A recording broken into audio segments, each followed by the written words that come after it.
What's up, YouTube? It's Anthony from Minding the Cinnamons and in the World. We are working on a used car dealer's Kia.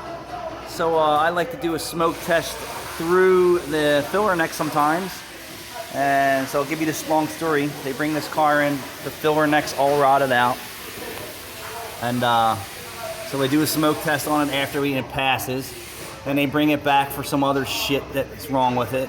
But keep in mind, anytime that you move any of this old rotted out shit, it's putting material in the Evap system.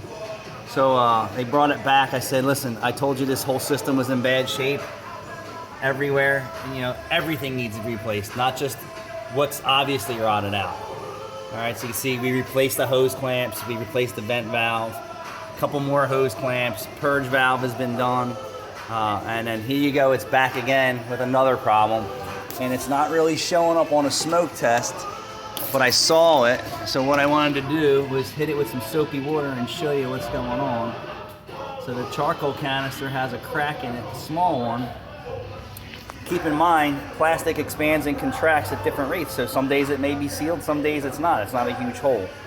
That's what makes these things very difficult to nail down. Thanks for watching.